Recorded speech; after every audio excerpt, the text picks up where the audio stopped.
Graça e paz, meu irmão, gratidão damos a Deus pelo dia de hoje, 21 de junho de 2026. Nós chegamos ao capítulo 12 do livro de Daniel, o último capítulo desse livro, desse intrigante e difícil livro, e também simbólico e também real.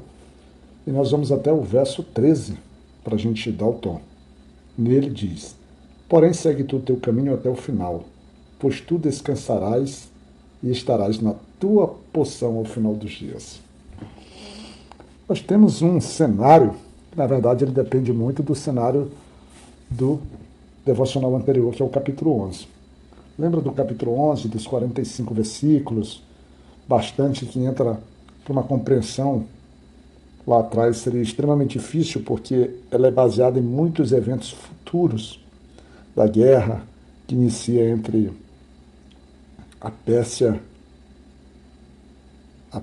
e a Babilônia, depois começa a Pérsia e os gregos, e sequência dos gregos com gregos, você lembra?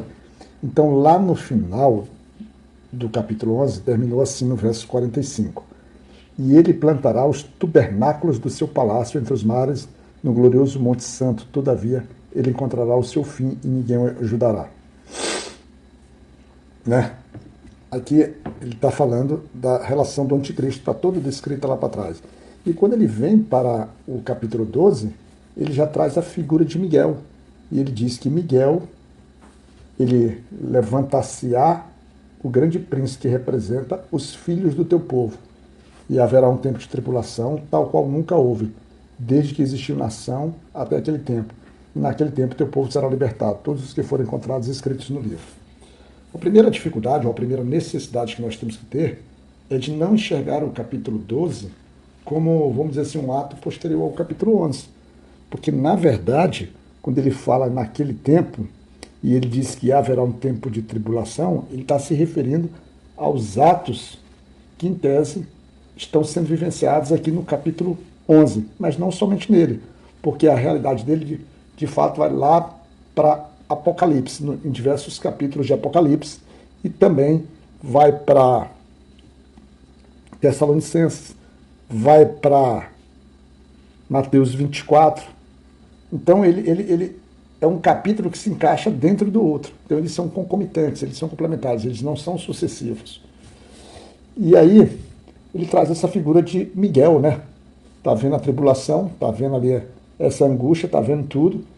E Miguel é o anjo que estará, vamos dizer assim, lutando pelo povo de Deus, na proteção, como se ele estivesse segurando as rédeas para que o inimigo atuasse dentro do que é descrito lá no 11 e nos capítulos proféticos, mas ele tivesse um poder limitado, ou seja, ele tivesse sob o domínio do Senhor. E aí a proteção do povo, garantindo ali o remanescente, ele era confirmado. Aí o capítulo também traz a confirmação ou a segurança que nós como crentes temos. Né? A gente tem essa segurança. Está lá em Tessalonicenses, porque ele diz, ele vai trazer a política ou a doutrina, a ideia da ressurreição. Porque esse povo, eles, dentro de uma forma geral, eles nunca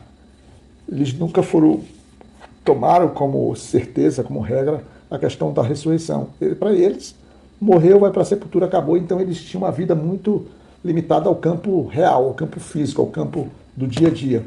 Então morreu, acabou.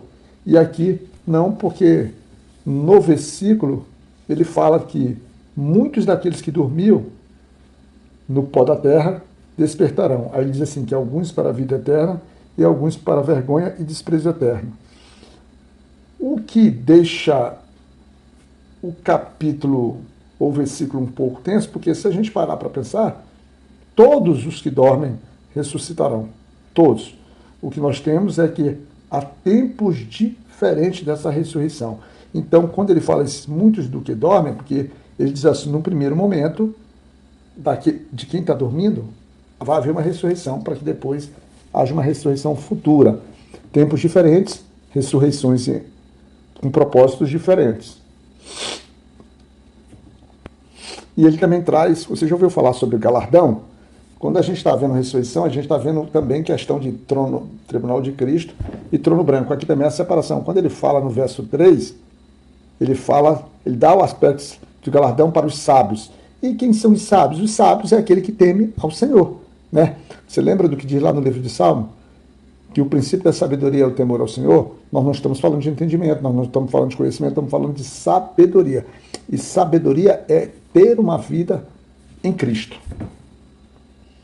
E então, dentro desse contexto, Daniel é instruído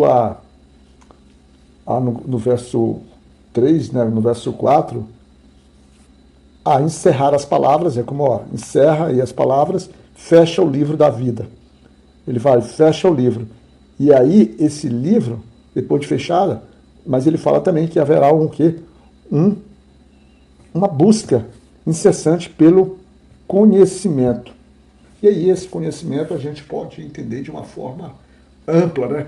Em todas as áreas, política, religião, o ser humano vai estar buscando compreender, porque os tempos estão se aproximando, ou seja, o tempo do fim se aproxima. E no transcorrer do processo, Daniel, ele vê, além do homem vestido de linho, ele vê mais dois homens e começa um diálogo perguntando, né?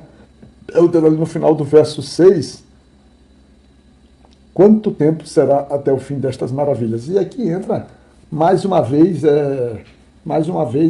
aquela simbologia, aqueles números que às vezes aparentam ser incompreensíveis para muitos.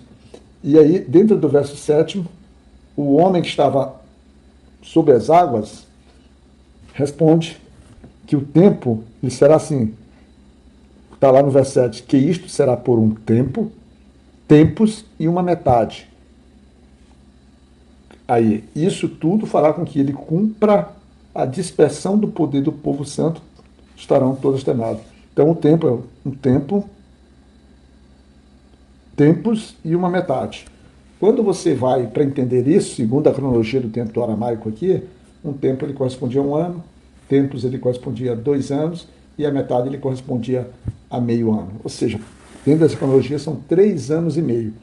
E a partir, são 3 anos e meio, que é a duração disso, que quando nós transformamos em número, em um calendário deles, que é de 360 dias, dá 1.260 dias. Eu não gosto de entrar muito na simbologia desses números, que às vezes deixa a coisa fadonha e difícil. Então, Daniel, surpreendentemente, diz que ele não entende. Olha, eu não entendi. Mas o anjo diz para Daniel seguir o caminho dele, porque as palavras já foram fechadas, encerradas, não há mais o que seja acrescentado. E estão seladas até o tempo do fim, quando o livro será, vamos dizer assim, aberto, será revelado. Aí a compreensão se dará. E isso vai fazer com que o ser humano ele continue cada um vendo sua vida. Quem é perverso continuará na sua perversidade, mas os sábios, esses que são os que temem ao Senhor, esses entenderão o que a profecia quer dizer. E aí, ele traz aí uma sequência de números que você lendo o capítulo é pequeno, são 13 versículos, mas ele se liga muito com o capítulo 24, lá de 24 e 25 de Mateus, se liga com Tessalonicenses, o livro ali, 2, ali Tessalonicenses 2, e praticamente em Apocalipse. São visões futuras, uma mensagem que Deus levanta os seus anjos, como é o anjo Miguel, representando ali a segurança para que o povo não seja completamente dizimado e destruído. E a gente, dentro do verso 11, a gente vê os remanescentes, quando ele falava lá quando ele falava daqueles que têm entendimento, né, e que ensinam os outros, ele fala inclusive que eles ensinam os outros ali para que eles sejam purificados. E a gente percebe, né, é um capítulo que vai resplandecer, vai trazer segurança, vai nos dar confirmar sobre a questão de galardão, confirmar a questão dos julgamentos, confirmar que há os que são para a destruição eterna e para a segurança eterna. Então há todo um simbolismo ali envolvido. E essas são as palavras do Senhor para o nosso coração. E isso representa aquilo que a gente sempre pede, que é que Deus nos cuide.